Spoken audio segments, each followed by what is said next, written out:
Greetings and salutations, and welcome to Vesperisms, the art of thinking for yourself. I'm your host, author-illustrator Vesper Stamper, and I'm here to help recalibrate your artistic worldview. So grab your coffee and have a seat in my studio and let's have a chat. This is the last episode of Season 1 of Vesperisms. Can you believe it? I know I'm definitely not alone in having started a new podcast in 2020, and I really appreciate you staying with me as I've learned a podcasting rhythm that makes sense with my work as an illustrator and novelist. Many of you have written me very touching notes about how Vesperisms has met a need for you that was a little different from what you were finding elsewhere. I want you to know that I take that and you very seriously. And so I've got more coming your way in Season 2 of Vesperisms in really short order here, just after the new year. So without further ado, I offer you our Season 1 finale, Episode 13, Renaissance and Forgiveness. If you're like me, you had no choice this year but to reflect on the world and your own life in terms of pre-pandemic and post-pandemic.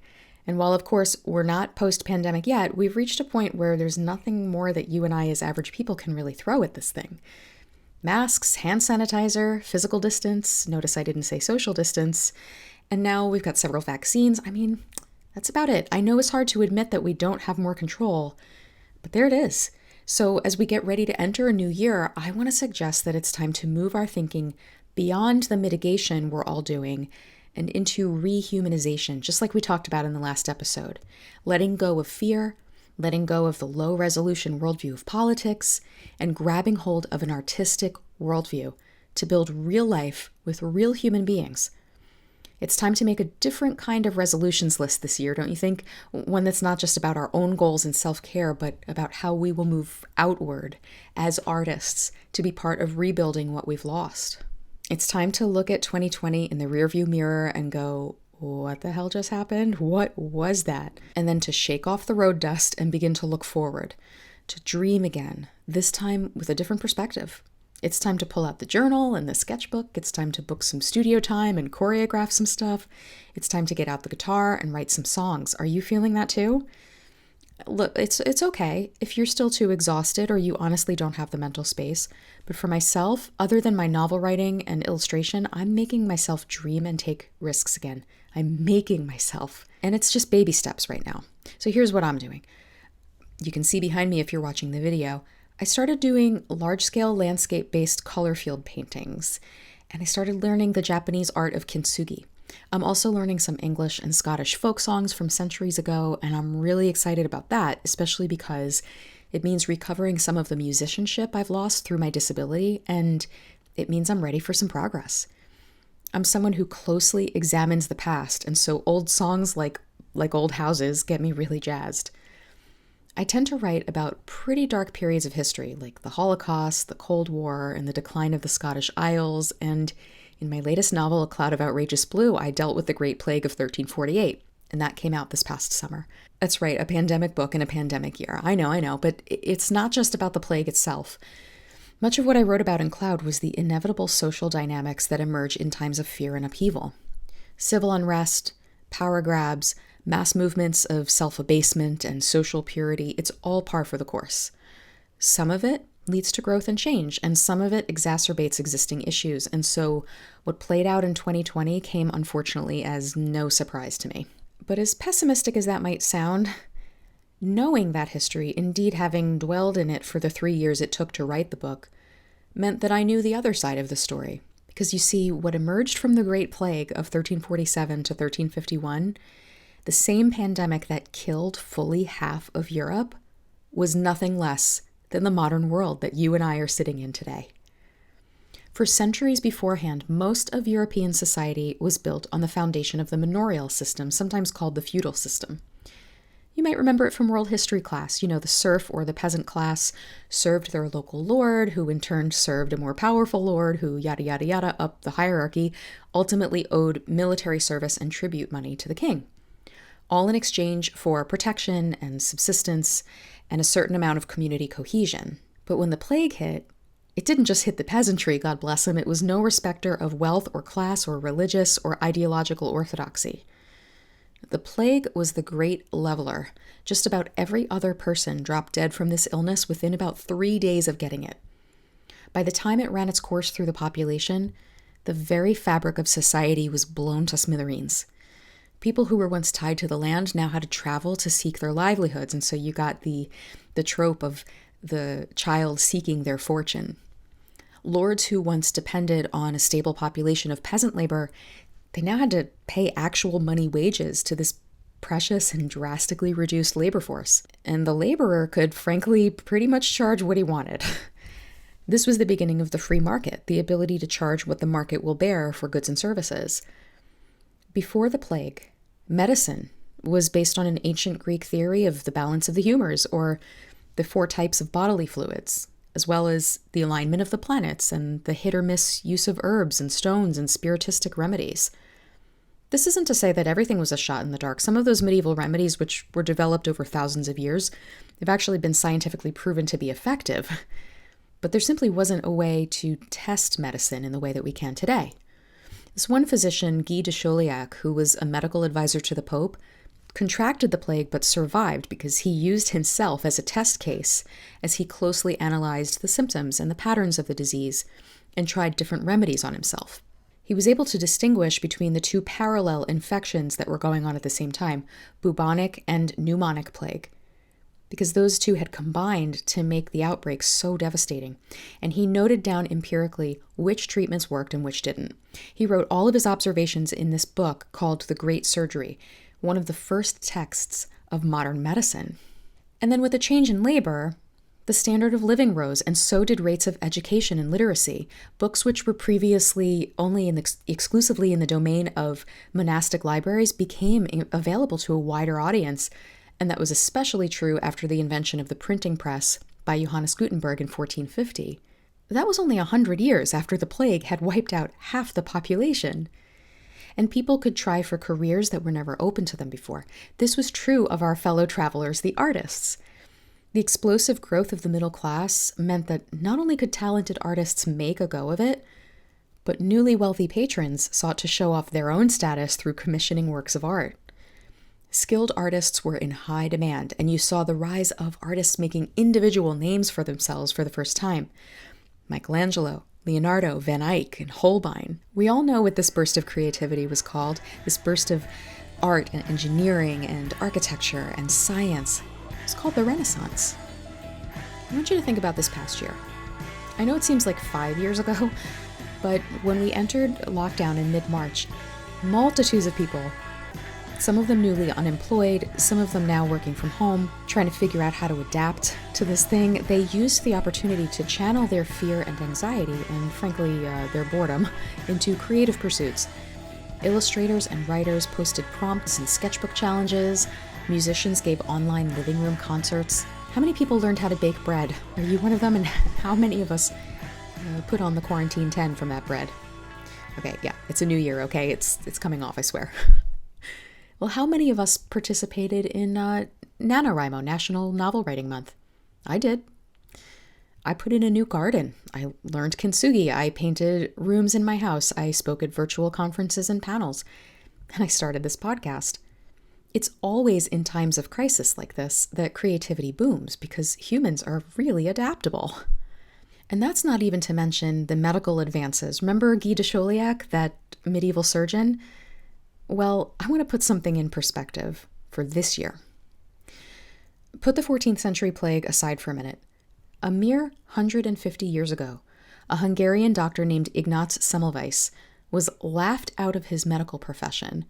He alienated his fellow doctors and ended up in an asylum. Why? Because he suggested that doctors were spreading disease from patient to patient and that they should, oh my goodness, wash their hands between procedures. Do we get that?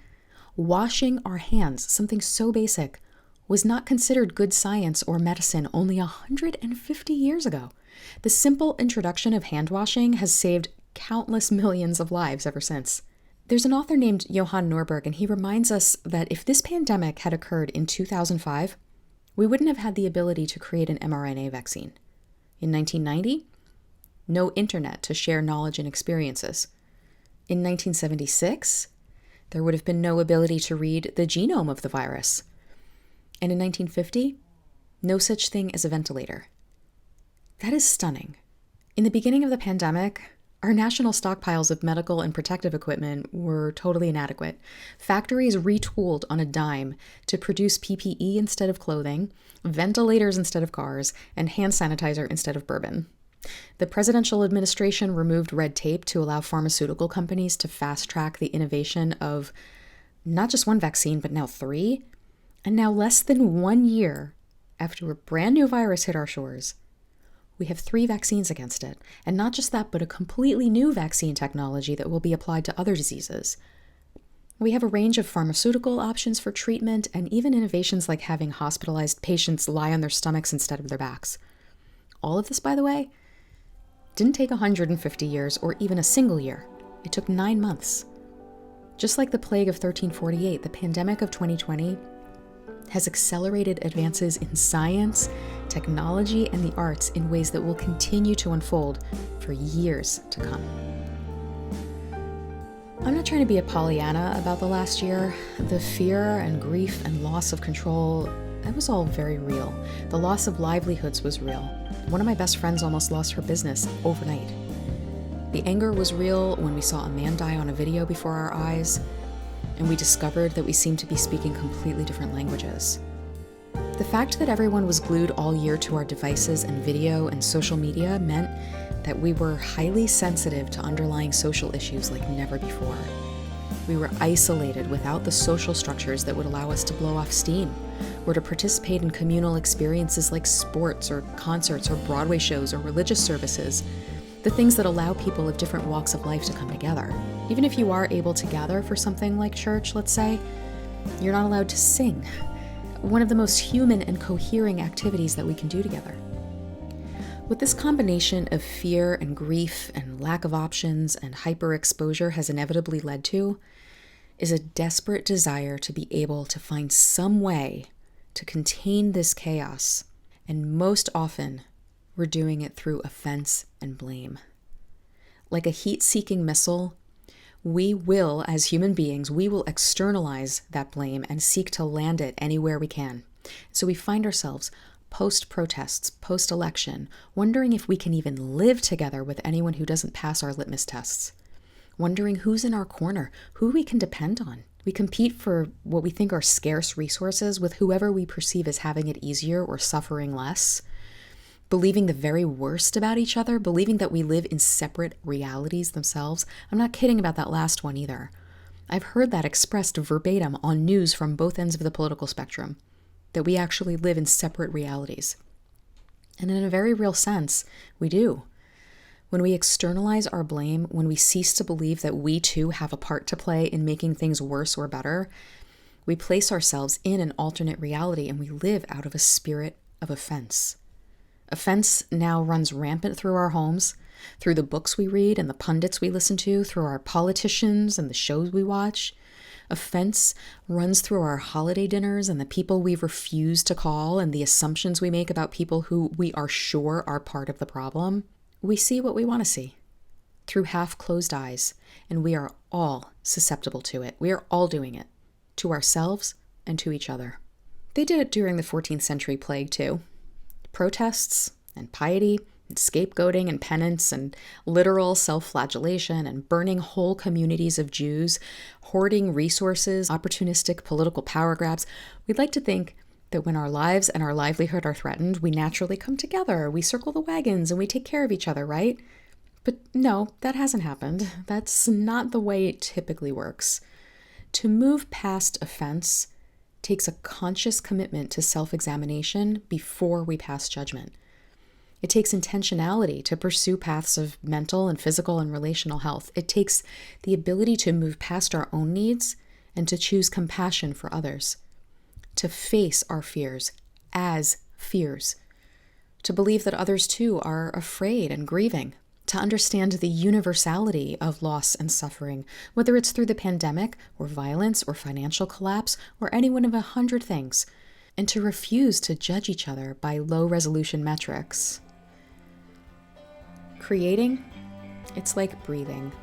Ask any artist, and they'll tell you it's true. Art is the air we breathe. We'd wither and die without it, and that's just how it is. An artist without materials will find a stick and some dirt and make art happen anyway. The artist is always moving through cycles of closing and opening. We breathe in the stuff of our sensory and emotional perception. The word inspiration literally means breathing in. And we breathe out the metabolized product in the form of our work and our process.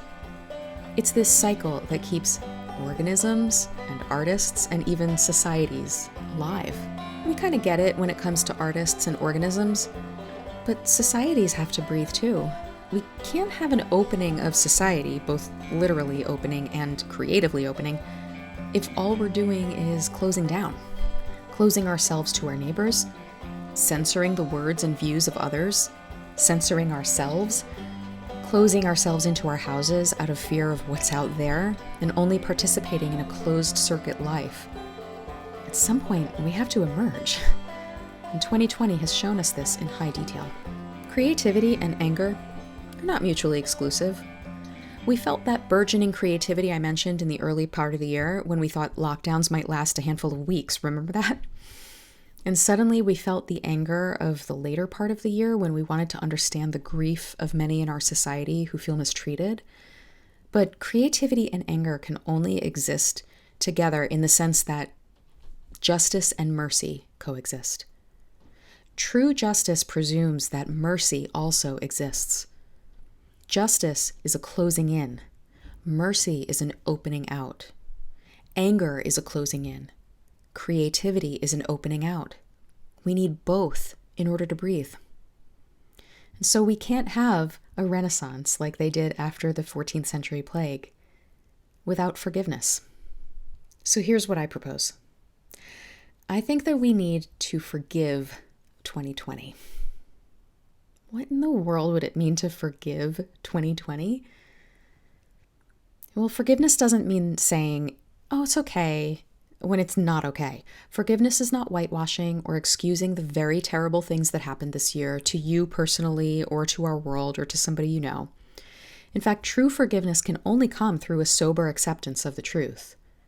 We can all feel our anger and grief, but then we need to open our lungs again, and we need to forgive. Forgiveness acknowledges what happened and then releases the clenched fist around it. First, it would mean acknowledging that our feelings about what we went through this year and what others went through are real. And then it means sitting with that and asking, what specifically happened? First to me.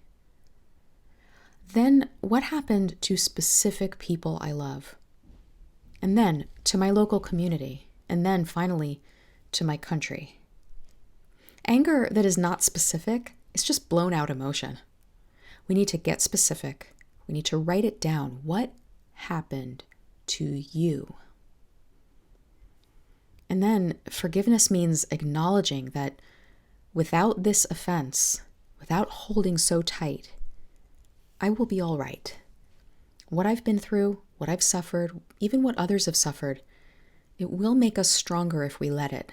We can forgive because forgiveness implies a future. So can we say it together? 2020, I forgive you. And 2021, I welcome what you have to teach me. Thanks for joining me for this week's Vesperisms. If you found value in this episode, by all means, would you leave a 5-star review on iTunes and subscribe to my YouTube channel, Vesper Illustration? That'll help others find this podcast and spread the message of an artistic worldview to more people. You can follow me on Instagram at Vesper Illustration and subscribe to my newsletter at vesperillustration.com. And you'll get news about my work and a free outtake chapter from my newest book, A Cloud of Outrageous Blue. You can buy my books wherever you love to buy books, and please ask at your local independent bookstore first. I'm sure they'd love you for it. And after you've read my books, leave me a good review on Amazon. That helps me as an author immensely. Music for Vesperisms is provided by Ben and Vesper, and that's my band. My friend, let's support each other in this tough but vital work of creating honest work and life for the world we're part of. Because your voice is important, your contribution matters, and just remember, work isn't everything, but everything is the work. See you next time.